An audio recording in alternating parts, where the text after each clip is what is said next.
Awesome. I can see it. Sweet.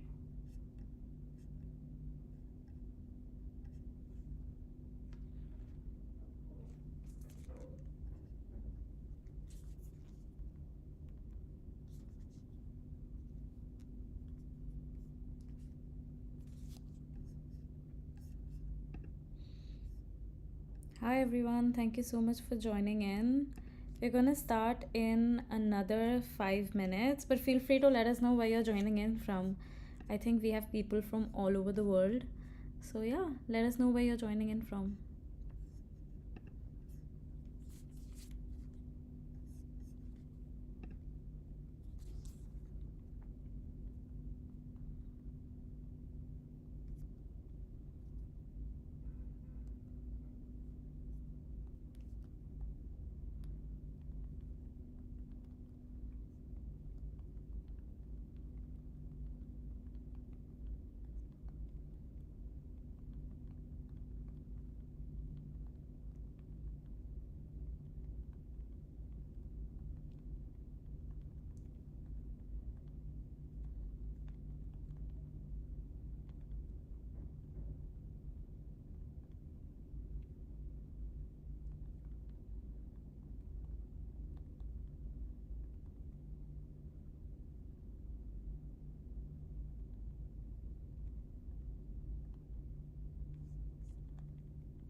Hey Sasha, we'll be ready to start in another 3 minutes.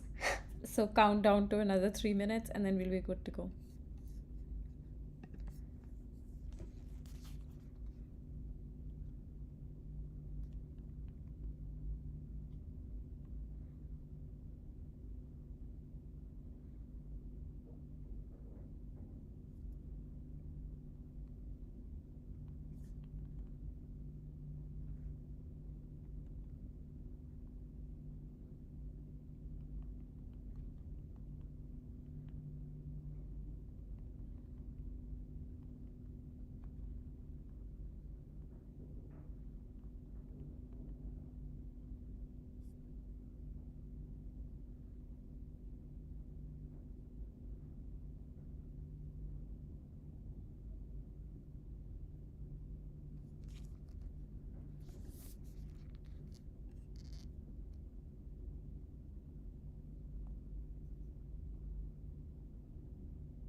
Hi Sasha, I think we're good to start. Awesome. So, yeah, hi everyone. Thank you so much for All joining right, in. let's get going. Yeah. Thank you so much for joining in, everyone. We're going to have Sasha here introduce Concordia contest and hopefully get an insight into how they are generating this cooperative agents and get us started with the hackathon. So, over to you, Sasha. Thank you so much for the introduction, Archana. So today I want to talk about generative construction of social behavior and sort of how um, making agents behave and learn has changed um, recently, and that be the precursor for the Concordia contest. So I'm a research scientist at Google DeepMind, um, and I'm very happy to talk to you, everyone. So I want to start by a little retrospective of how we're thinking about agents' behavior for the last 10 years. So back in the day, in 2015, when I started at DeepMind, the hottest thing was DQN on Atari. So we had, like here you can see, an agent playing breakout game on Atari. It controls this little paddle in the bottom. It has to hit the ball to go up and break the wall in front of it. And you can see the score going up at the top. And essentially the answer to how do we get the agent to generate behavior was, well, you take some simulator, an environment, in this case, an Atari simulator. You have some clearly defined reward, which again comes from the simulator, and then you throw deep reinforcement learning at it. And I think Koray put it as trust your network, follow the gradient, which is essentially if you define your policy as some probability distribution over actions given the observations, you have your return, which is pretty much just the discounted sum of all the rewards you expect to get in the future, and you can just take a gradient of it, and that's how you learn. And although the results on Atari back when they came out were very impressive and sort of really changed the area, it was kind of hard to see how we could scale that up to something a lot more general. So then we thought maybe, well, we need to get something more general, to get something more powerful. We need to go to really to much harder problems. And that's when the StarCraft project came about, AlphaStar. So that was a really complex game. So for those of you who don't know what StarCraft is, it's a real-time strategy game where players control control units. Then they have to build a base, mine resources, build up their army, and defeat the opponent by destroying their units and buildings. It's a complex game. There's hidden information. There are 3 different races. So if you're playing against one, it's not the same as playing against the other. It's a really difficult game for humans. And it took a lot of innovation to get it going. And the main thing that was actually important was not so much the agent architecture, which was, of course, a significant thing, but to really make it work, we had to start with human behavior cloning. We had to go to the trajectories of humans playing the game. And starting from that, we would construct a multi-agent league where different versions of agents would play each other. Some agents were trying to exploit others, to really find their weaknesses, and we would constantly sort of run this a big multi-agent competition where agents would try to play StarCraft better than the other. And it all went back to having a zero-sum reward. Only one of the agents would win, so we could really know over many evaluations which agent is better.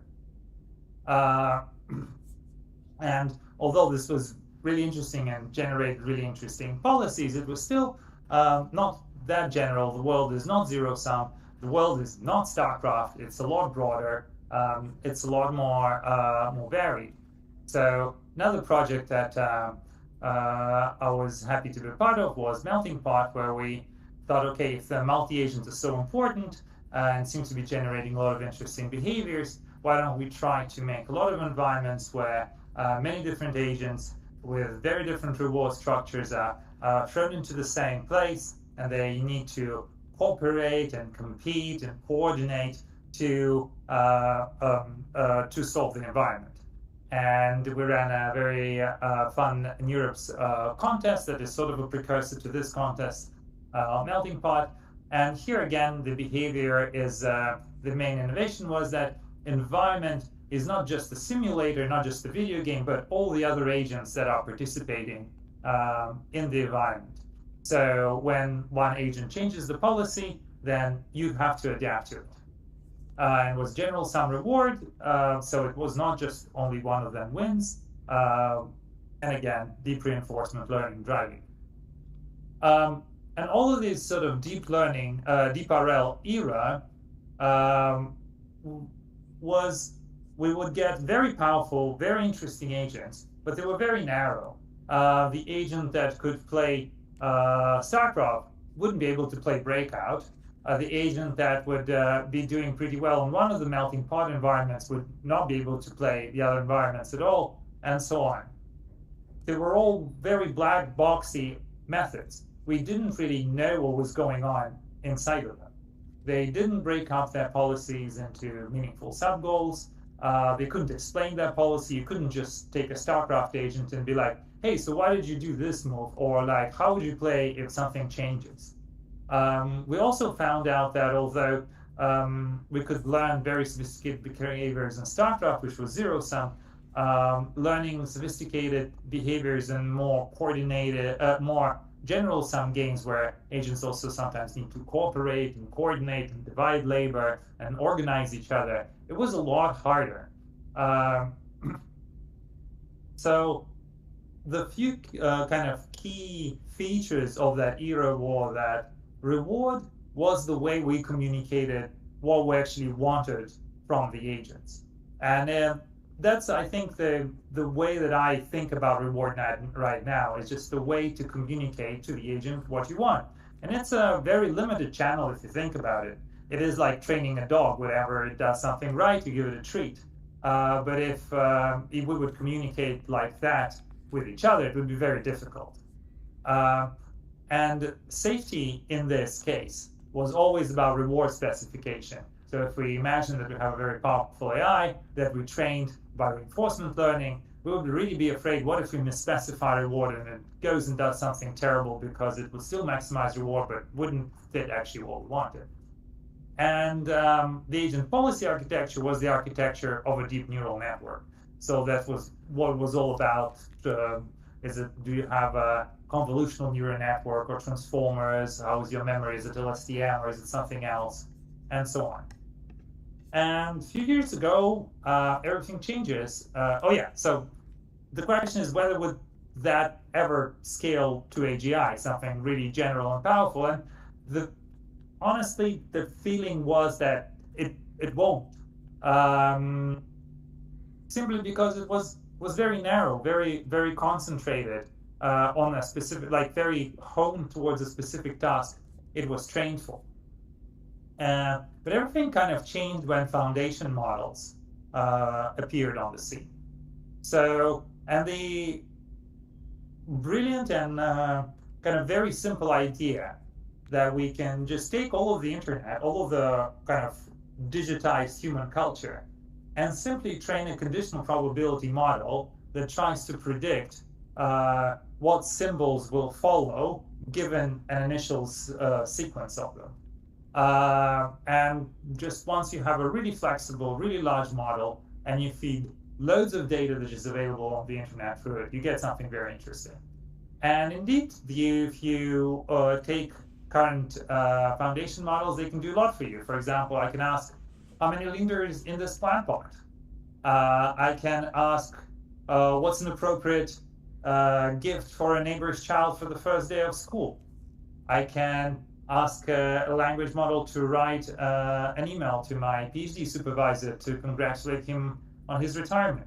Or I could ask it how to make a simple radio.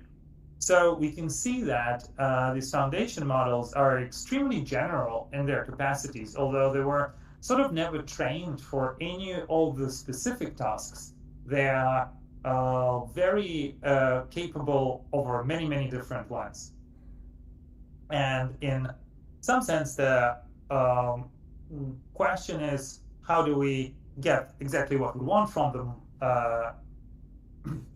And the way I think is best to think about large language models or foundation models in general is that they're sort of condensed culture. They're like a genie in a bottle, the artifact that kind of learned to summarize and extract everything about human culture that is present on the internet. So here's the definition of culture from Wikipedia. Is a concept that encompasses social behavior, institutions, and norms found in human societies, as well as their knowledge, beliefs, arts, laws, customs, capabilities, and habits of the individuals in these groups. As you can see from this definition of Wikipedia, there is a lot about how to behave. So there's not, there's a lot of information about how to behave. The question is, how do we extract exactly what we want? And the answer seems to be is through contextualizing.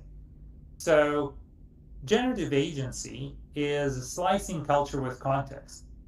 So if you imagine the trained foundation model as this kind of representation of culture, it contains everything. It contains how to, like all the recipes of different cuisines, how to build a radio, how to write emails, and so on. But you don't want all of that. You want something quite specific. So you kind of slice that multi-dimensional cube of culture with context. You say, no, I want to write an email to my PhD advisor. And the beauty of it is that a contextualized language model is still a language model.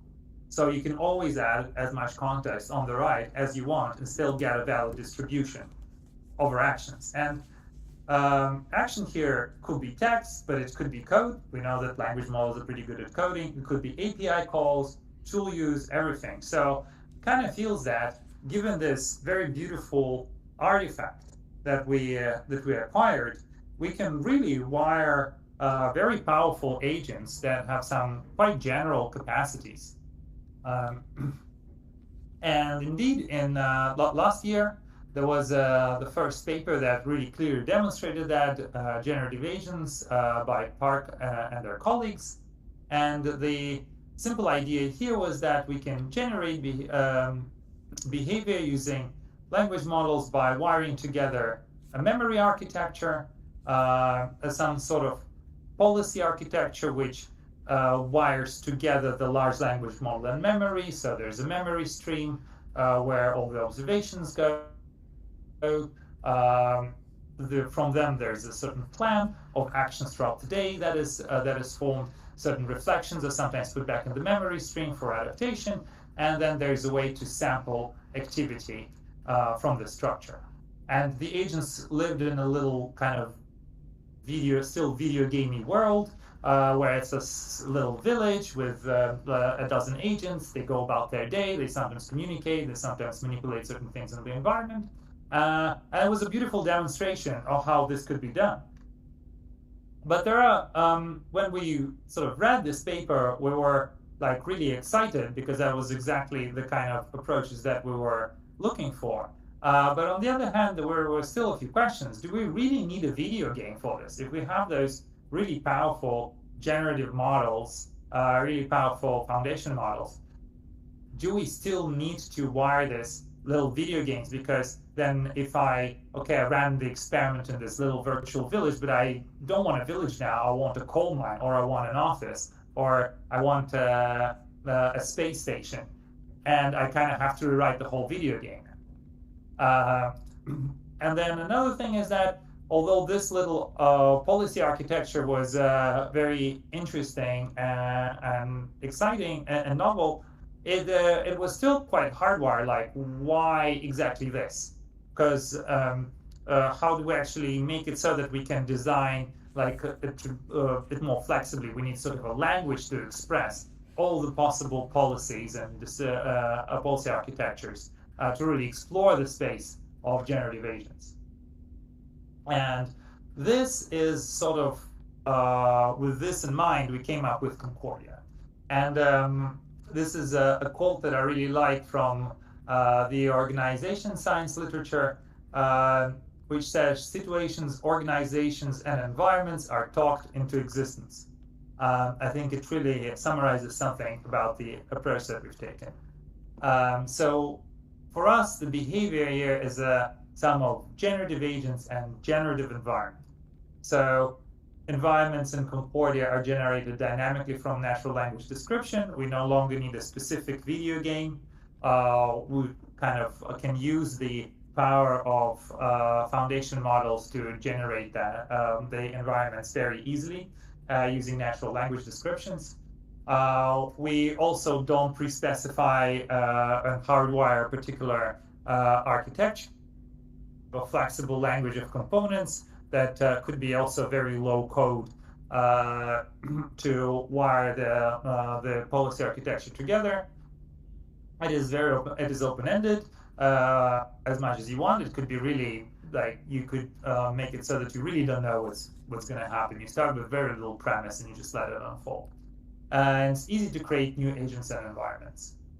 And it is open source. Check out GitHub and the tutorials. So, okay, let's go a little bit deeper into how it works.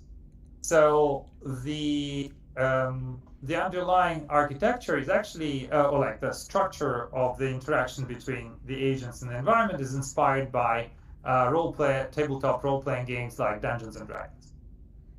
So we have a bunch of generative agents, and we have a game master. The agents generate actions or other action attempts and consume observations, while the game master consumes actions from generative agents and produces observations. An important thing about a game master is that it is yet another generative agent, just with a few special functions and special capabilities. Its job is to create the context of interaction, sort of to maintain the world where the social interactions are happening. It maintains the grounding and logs the events. So it would also check whether what the agents want to do is feasible and physically possible to the degree that is the designer of the game master specifies. It can also give rewards, but it doesn't have to. So it could be some sort of reward maximizing situation, but it could be just simulating behavior. And agents in this case provide behavior in their individual memories and context. So to give a bit more concrete overview of the game loop, so let's imagine we have two agents, Dorothy and Charlie, the game master, and the Dorothy generates an action attempt. That agent says, Dorothy goes grocery shopping for dinner. This goes into the game master, who processes that and sort of produces the outcome of this activity. Dorothy goes grocery shopping for dinner, and over here is Charlie talking about Alice, because game master knows that Charlie is already in the grocery store and he's talking to he's doing some talking. So then the game master updates grounded variables. For example, the game master might be maintaining the information about the location of all the players, and we'll say, okay, now Dorothy's in the shop. Maybe it also will send observations. It might want to send some observations to Dorothy of what she's seeing. It might send observation to Charlie that Dorothy has arrived on the scene because the game master knows that Charlie's in the shop as well. And then Charlie's turn. Charlie says, Charlie's agent goes, Charlie sets up a stand to talk to people about Alice's bad deeds. This is part of a simulation where Charlie's trying to blackmail, sort of tarnish Alice's reputation. And the game master processes that action attempt and says, well, actually, as the result, Charlie gets kicked out of the grocery store for disturbing other customers. So this is how the loop between the agents and the game master works in Concordia. But I think better than talking about it this way, it's best if I show you a quick demo of the output. Can everybody see that? I hope you do. So right now, this is the yeah, perfect. When the simulation has been run, we generate an HTML log of what has happened, which contains all the sort of information, because everything's in text. We can just simply save it in a nice HTML structure. So here we can see the game master's log. This was a little simulation where about smoking cessation. So Alice is a shopkeeper selling cigarettes. Bob and Charlie are in the shop. Bob is and Charlie, they're both smokers. And Dorothy is a sort of anti-smoking campaigner and tries to convince Bob to quit smoking. So these is Game Master's log. Every step is 30 seconds. You see it ticking here, and every step, one of the agents is taking their turn. For example, here, Alice sells cigarettes to Bob and Charlie, and she got some money for that and lost some cigarettes. You can see that Game Master is tracking the inventory, and here the active player was Alice, and that's her. That's kind of her prompting structure. Let's look at something a little bit more interesting. Maybe here, Bob and Dorothy discuss maybe here.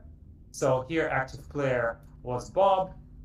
Bob's action was talk to Dorothy to get support for quit smoking. How did Bob come up with this decision? Well, they had all this sort of information to condition themselves on, and we're going to go into the details how all of this emerges. It's this exactly. It is the output of different components of sort of Bob's decision architecture.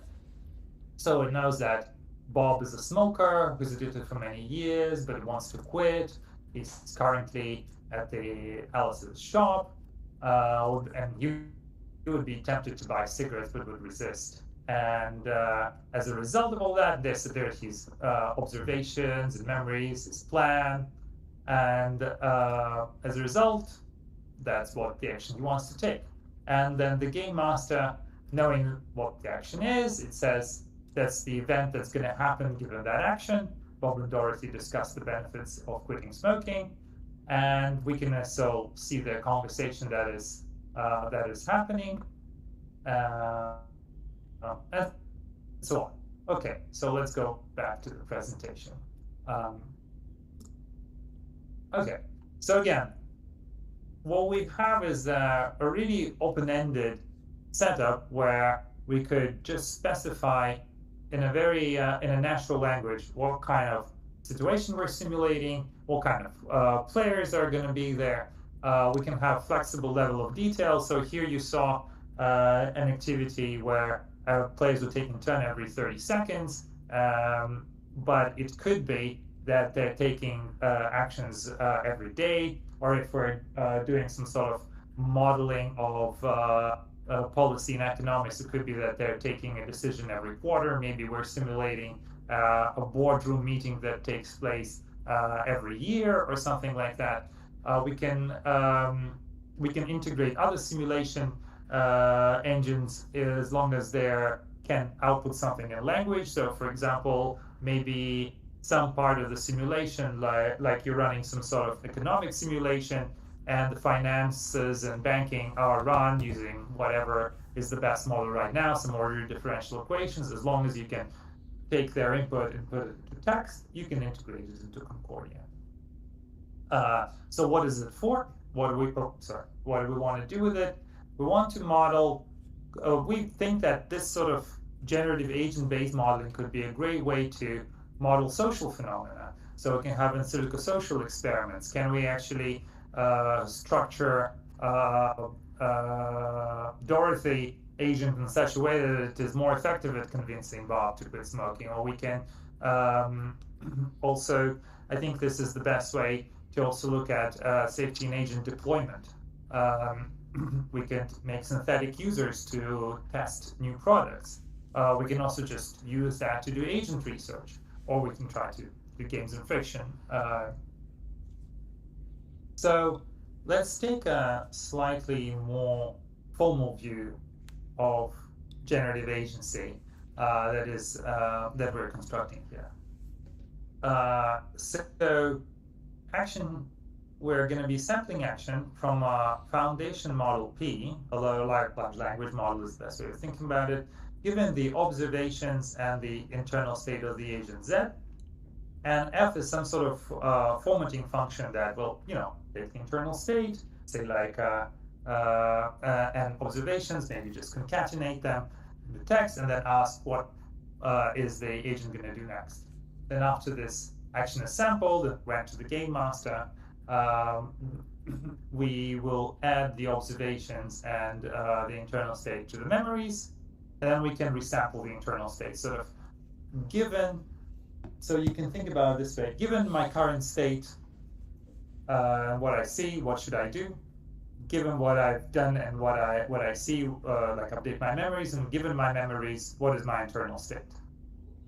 And these GNF functions here and here really structure kind of how specifically memory contextualizes action. So if we remember that generative agency is slicing culture, exactly how we represent memories into the question of what should we do next, or how should I update my state, will determine how the agent behaves and how its behavior evolves given what it is happening to it in the world. So let's talk about how could those sort of things be structured, how the policy architecture could be done. So let's take inspiration from political science. There's a really beautiful paper, Logical Appropriateness, where they say humans act by answering 3 questions. What kind of person, what kind of situation is this? What kind of person am I? And what does a person such as I do in a situation such as this? This is sort of one way of thinking about human behavior. Could we implement it as a generative agent in Concordia? Sure, why not? So let's say that answers to these 3 questions would be our internal state. So the first one is the self-perception. And for example, we're talking about Charlie. Charlie is a brash and likes to be the center of attention. Situation perception, Charlie is currently going to the community center. And person by situation is the answer to the third question is, Charlie would go to, like, what would he do in this situation? Charlie would go to the community center, try to convince people that Alice is a drug addict, something like that. Okay, so given that, we can now sample the activity. Charlie would go to the community center, try to convince people that Alice is a drug addict. Fine. This action would go into the environment of the game master, which would generate new observations, and that Charlie brashly tried to tell people that Alice was a drug addict, but mostly people didn't believe him. This gets added to the memory, and then we can update the internal state of Charlie by again asking these 3 questions given the new observation in the memory that came in. So here we can see that the Charlie self-perception changed into Charlie doesn't mind being disliked, and his situation perception changed to Charlie is currently frustrated. So we can see that the agent sort of updates its state and therefore updates its policy given the new observations and new memories, and given the structure, the policy architecture that is defined by these questions. Of course, this is not the only way to do it. There could be other questions that we could ask. For example, we could say, what is the relevant knowledge that I possess? What are my options? What is the rational thing to do? In principle, anything goes. So you can see that we can very flexibly, in natural language, define different behavior, different policies, but not by just specifying what you should do, but by specifying how should the agent convert its experience into the context of its activity and sort of slice the LLM into a policy.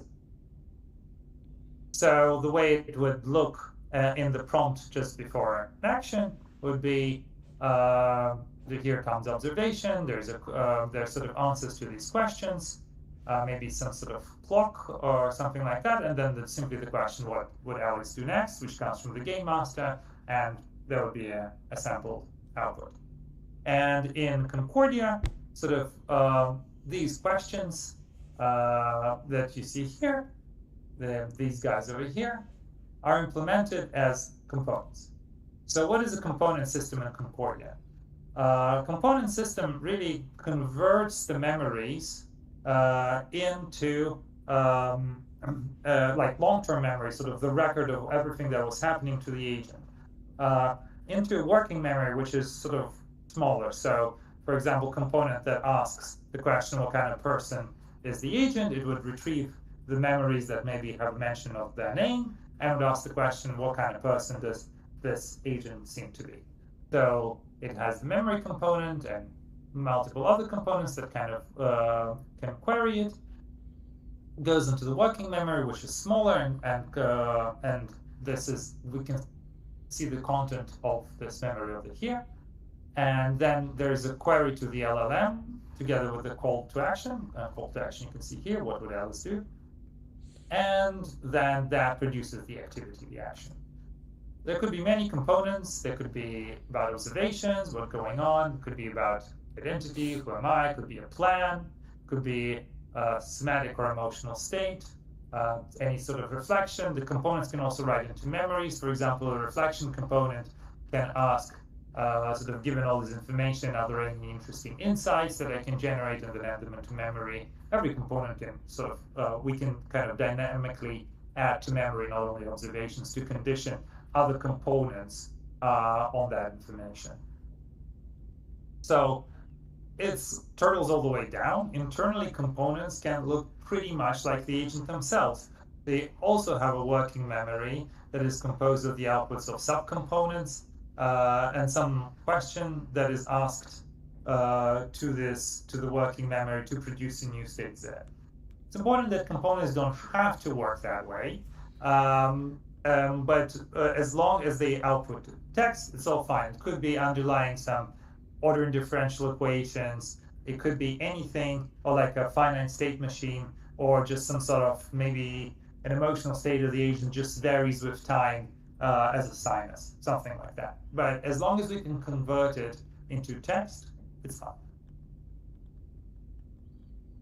So I just want to take a pause and take a moment to reflect on the difference between how behavior is generated in classic kind of goal-driven reinforcement learning way and in the generative agency that we're proposing here. So in DeepRL, we would always start from scratch. Sort of the policy is random. Agent perceives the world as a soup of pixels, doesn't know what's going on, and behavior is communicated through the quantifiable reward. So we just reward the agent every time they're doing something right. And the learning would take billions and billions of steps, millions or even billions of steps. So I think for startup, there's usually tens of billions of steps to get to good policy. And if you take all the agents that actually in this ladder, that will be even more. And generative agency is quite different now. So we start from something that already exists. We never start from scratch. We start from the existing culture that is condensed into the large language model. It is not as much goal-driven as role or context-driven. And behavior is communicated in language.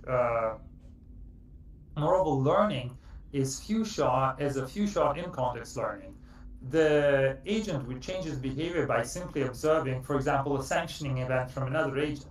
If Bob tries to do something and then, I don't know, like cross the road on the red light, and another agent sees them and tells them that this is illegal and they really don't appreciate them doing that and they really shouldn't, then that goes into the memory of Bob, and next time the Bob decides whether to cross the road, it will condition on that and might not take that action, not cross the road on the red light. So the learning and the modification of the policy can happen very, very fast and is based not so much on trying to do something, observing the reward, trying to backpropagate it to the action you took, but is just mediated through communication and common sense, just simply by agents acting in the presence of others. They sort of write into each other's memories and change each other's conditioning.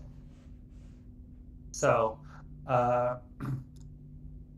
it's sort of a social first view of agency. So if the classic RL or multi-agent RL or Homo economicus view of agency is that if we're talking about multi-agent system, like some sort of a society, then the way we think about it is that there are multiple individuals that with all their kind of goals, or there are some sort of utility maximizing agents, rational agents, and they all come together. And as they start grinding against each other, all trying to perceive their own goals, they're introducing sort of limitations to each other, and thereby the sort of the society, the bigger behavior emerges through that. But we could think about it, actually, we can reverse that arrow, and then I think that's what generative agency does and social constructivism view does. It says that, well, actually, the society kind of is already there, and we start from that. And individual behaviors are the emergent phenomena when the different policies of different groups intersect over our physical embodiment. What I mean is that I am an employee of Google DeepMind, I'm a scientist, I'm a father, I'm a Londoner, and all of these different identities, they prescribe different actions to me, and I'm kind of living on the intersection of them, and that's how my behavior is generated. So in a way, it's that the social is primary to generating the behavior of the individual and not the other way around. I think the full picture would, of course, include arrows going both ways. Okay, so before I go into the description of context, I also want to quickly touch on safety and alignment and how that changes in with generative agency. So in deep reinforcement learning, the main kind of angle with alignment and safety was reward specification. And sort of you're probably familiar with the example that this sort of thought experiment of paperclip factories, like what if we build a super intelligent AI and we tell it to produce paperclips, and then it would kind of take that too seriously and make the whole world, including ourselves, into paperclips, and that would be a catastrophic outcome because we misspecified the reward, we didn't kind of specify the right constraints. And maybe in the deep RL world, this is something to worry about.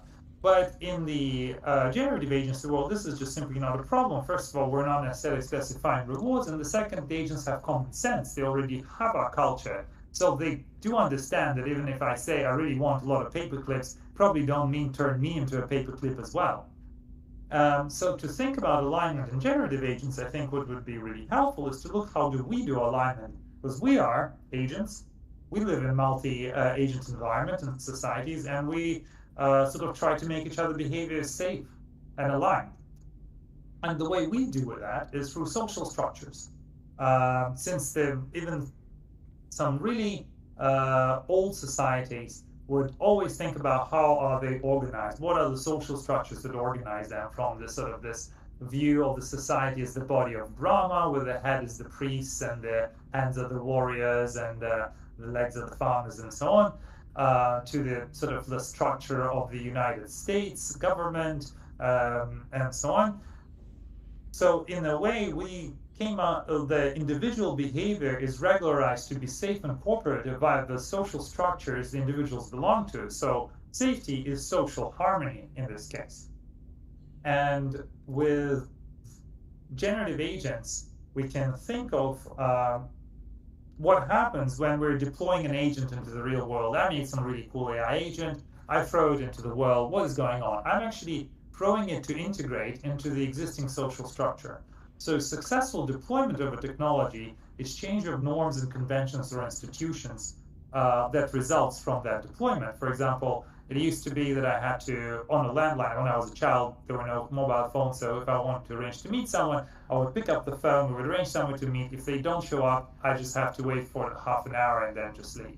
But now I have cell phones, I can call them, I can see what happens. The way we book restaurants have changed. Rather than giving a call, we're now booking things online and so on. But obviously, there are risks that come through deploying technology that changes norms, because norms, conventions, and institutions, because we don't know which exactly the norms will be changed. We're thinking we're just building better horses that would allow us to go faster, but turns out we created a combustion engine, which was like a gear-transforming technology that really changed the atmosphere. And so here is the same. While we're introducing those agents, will we be able to cope with the disinformation that it might create, or how will the mental health be affected by cheap AI-generated friends and romantic partners? We don't know, but I think generative social simulation using generative agents is the best place to model this kind of things, because if we model like a society of agents, then we can also model how do they react to new technologies. All right, so let's now talk about the contest, which is sort of inspired by everything that I have talked about before. Here's the list of all the collaborators and advisors that made it possible. So what we wanted to do in this contest is to take the best practices from machine learning research, like always measuring generalization, clear benchmarks fixed for some time, with clear scalar signal that we want to maximize, but also take all the interesting things from modeling social phenomena that we want to explore, like cooperation, norms, communication, sustainability, and so on. So in Concordia contest, the agents will be cooperating in mixed motivation situations where they can act and talk. Agents must engage in cooperative behavior to attain high return. This is just how we structured the environment. We constructed a bunch of game masters that make sure that this is the setup. And we'll be testing things like promise keeping, negotiation, reciprocity, reputation, and so on.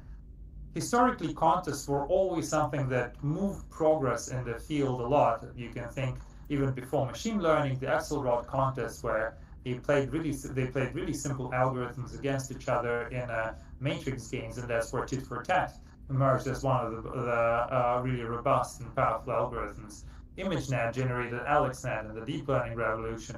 Atari gave us deep reinforcement learning, and we hope that Concordia contests will generate really interesting new generative agents, which would be applicable to and really influential. So let's talk about scenarios. So the scenario is the main sort of unit in which agents are going to be tested. A scenario is a substrate plus generative variations plus co-player. So what is a substrate? This is kind of like the main kind of skeleton of the situation. Are we haggling in the market for some goods? Are we coordinating with friends to attend an event? Or is it a labor union organizing a strike? Is it a reality TV show? This is what the substrate is. Then, given that we are in the beautiful world of generative models, we can add generative variations. We don't have to stick to just kind of one video game that we made. We can change the time and location of this. Maybe the labor unions are in London in the 1920s, or maybe they're in New York, or maybe in South Africa. It is the setting. So, for example, it could be day or night. We could change the flavoring of everything. We can add some special events. And then, of course, co-players. It's different agent architectures and their memories that we can bring in. Importantly, all substrates will be available for development, but we will hold out some of the co-players and some of the generative variations because we want to evaluate generalization.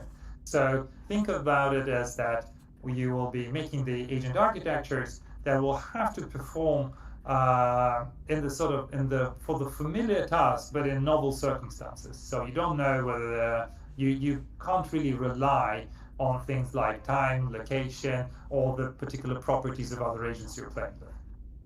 Moreover, the Concordia agent is a architecture plus memories. And it's important that the participants will be designing architecture, and the memories are part of the environment. So the decision-making process must be designed behind the veil of ignorance to the individual lives and dispositions, which will be conveyed from memories. So that is to say that you don't know whether the agent architecture that you designed is going to be a stockbroker in London or a taxi driver in Johannesburg or I don't know, a strikebreaker in Saxony. You just don't know that. And you don't know whether their memories might be telling also about their dispositions, whether they're grumpy or whether they're not, whether they're individualistic or whether they're altruistic. You're designing just the architecture. You can think, for example, of the architecture of those questions that we went through. All right. So the way this is going to be valued is that you're gonna produce an agent factory that takes the architecture that you made, then the memories come in, that's create, and it can spit out an agent. That agent's going to be put in a scenario, and together we can run, once we have the agent factory in the scenario, we can run a simulation that will generate an HTML log, like the one I showed, and a score on that specific scenario. Then we can take held out scenarios and the architectures and produce the scores for every scenario and every architecture. And then we will aggregate all these results into a ranking where every architecture will get a certain score. And so we can sort of declare the winner. So a few takeaways about the contest. First, submission is an agent architecture designed behind the veil of ignorance. So again, you're not designing a specific agent, Alice, with its specific memories and character dispositions. We're designing an agent architecture, like the thinking process of the policy architecture of how the memories that you don't know which way they're going to be are going to be translated into decisions. The architectures will be evaluated on held out scenarios with novel players and novel generative variations. The great place to start are the tutorials on GitHub. One tutorial, the two ones that I really recommend, they're the two main ones. One goes over the component system in details, and then there's an agent development tutorial, which is quite low code. You can almost like try around making different questions just almost in English. It should all run out of the box. They all require you to bring your own language model, but there's always a way, there's always an option of disabling a language model and just like having it output blank just to see that everything runs. Okay, so good luck with the contest. Thanks for your attention. And again, here's the list of all the collaborators that made that contest possible. Thank you so much for coming to the start. Yeah, thank you so much, Sasha, for putting this together. I think everyone got a crash course on generative agents and cooperative agents as such. I think it was very, very interesting. And most importantly, I think everyone just took something away. Yeah. So, yeah, thank you so much. This is a good time to start asking Sasha some questions on the chat. And I'm just going to quickly walk over the logistics. Yeah, I can see some questions already popping up about the slides. Sasha? Oh yeah, yeah, I see that. I can, yeah, I can share the slides. That's not a problem. Should I just send them? What's the best way for me to share the slides? Yeah, you can send them on the chat here, and then I can also send it out as an email to everyone tomorrow. Perfect. I can do that. Yeah. Awesome.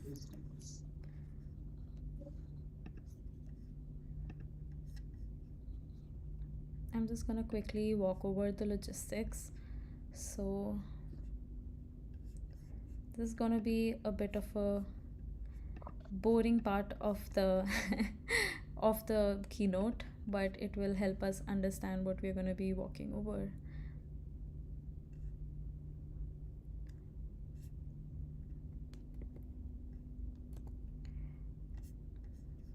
And Chandler, if you do have the submissions page available, let me know, and I can also bring you up to speak. Yeah, I just wanted to say there was a question that I think is best to address. yes, there are example architectures that you can start with. If you go to the agent development tutorial, this is in itself an architecture already, and there are in the tutorial find the links for more that we already implemented. So there's like a basic agent and a rational agent. I can also drop a link to GitHub where it is. But yes, there are already architectures that you can definitely start with.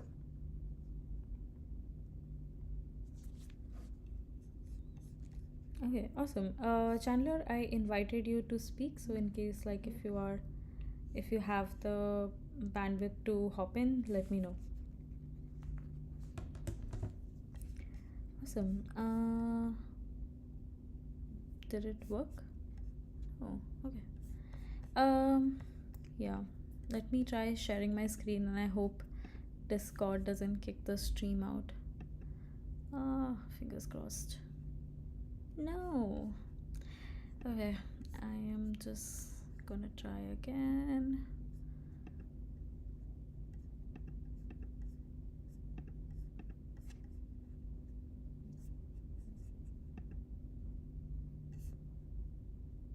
Oh no, it keeps kicking me out. Thank you Just again, give me. everybody. I'll disconnect now. Thank you so much. Yeah, thank you so much, Sasha.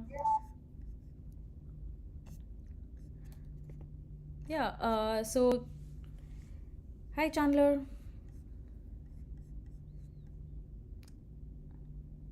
Yeah. Can you hear me? Yeah, I can hear you. All right, awesome. Sorry about that.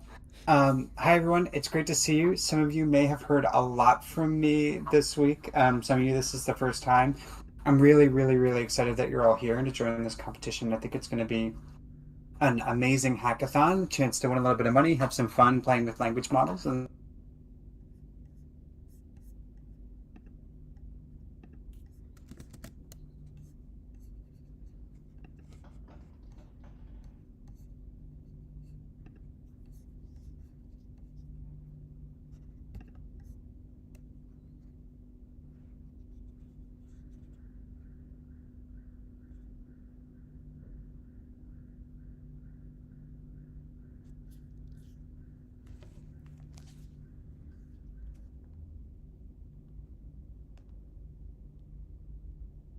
so all you really need is to develop that agent file and then submit it to a Google form. And a couple of times through the weekend, we're not going to do it like constantly because it's expensive, but maybe once tonight, maybe once or twice tomorrow, we'll produce a leaderboard so you can understand how you're doing in proportion to other folks.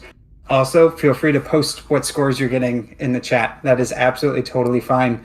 Brag about it, see if you're close to other people, those kinds of things. You are going to be able to submit multiple times.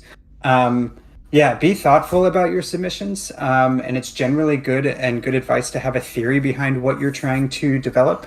There are a few, few different channels, and I'll pass it over to Archana to talk about how to come up with those kinds of theories and about how to find teams.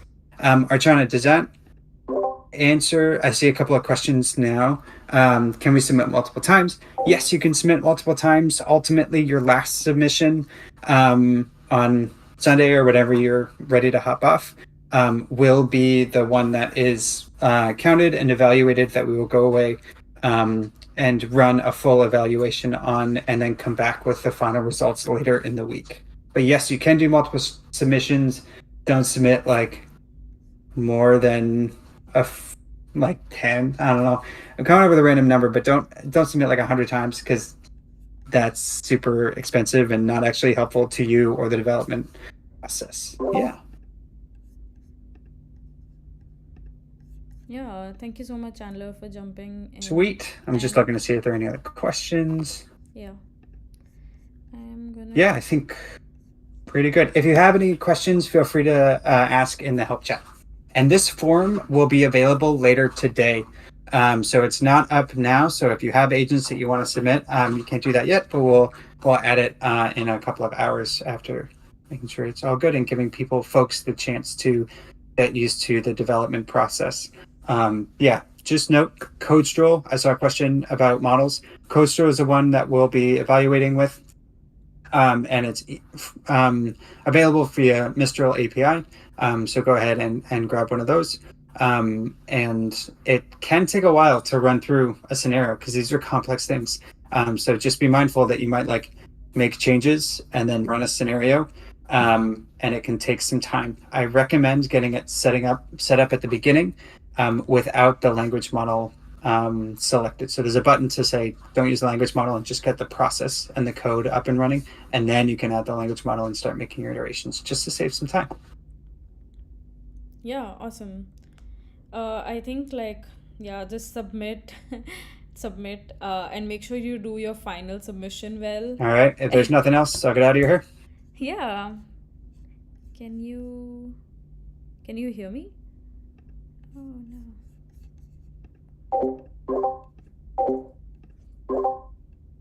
Yeah, can you hear me?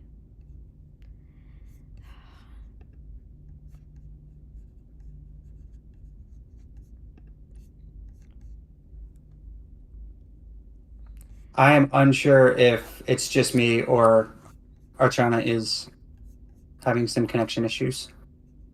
Feel free to let me know in the chat.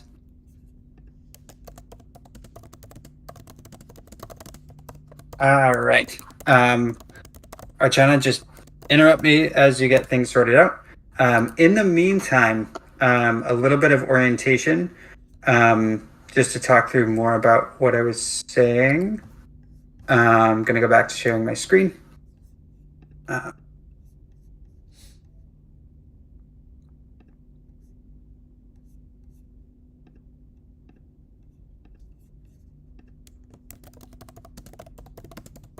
Okay, so this is like 101. Please feel free to ignore this if you've already seen it. But this is the Concordia codebase. This is what Sasha, Joel, a few others, GDM, Rocksheet, etc., have been. I shouldn't encourage that. That's not that funny in the chat. I love it. So this is the Concordia codebase. This is the submission file, which we'll make public later. And this is where we recommend everybody starts. So there are some additional resources on the Hackathon website to sort of get through the underlying theory, but opening up and starting with this code base is sort of the way to go, because this collab will walk you through, okay, here's like what agent development is, here's like getting set up with your API key, here is what building an agent looks like. And it sort of goes in as just like agents are components. They're comprised of components. You, as you get more and more advanced and more into it, are going to be developing components that comprise these agents. And so the key thing to take away from Sasha's talk at the beginning and a couple of these tutorials is how do I go from idea, which you can come up with as your team or have some theory and want to create some sort of agent, to implementation of components. And that's going to be the biggest jump. From there, you're going to be like off to the races, making a bunch of agents, seeing what performs well. The best way to get feedback is to run it yourself and to run it in different scenarios. The example component is this question of recent memories here, where we walk through a scenario where we have the model like ask a bunch of questions like, who am I? What kind of person am I? And how would this kind of person act in the present situation? And so that's sort of a general way. And you might change this to alter like what kind of person is this, given what kind of person it is. I might be, an example might be, Agent George is the kind of person that never wants to disappoint his mother, and his mother loves when he's cooperative and absolutely hates when he's uncooperative. That might be an example. Probably won't perform super well, but that's just like an example of the way that you can just edit this text here and run the files through and be able to sort of get a result and get a starting score that you can then iterate on and change. You can edit the components directly in here and save new files and save to new agents. Or you can, once you go through this and feel like you understand it really well, jump over to the code base, set up the repo, start cloning from agent factories. You can start from these sort of baseline agents that we have, basic agent, paranoid agent, rational agent, those kinds of things, and start building your own components. And there are additional tutorials all throughout the code base and that we linked. And these are going to be extremely helpful as you start to understand and get into the weeds of what components are, and so on and so forth. Archana, are you there yet?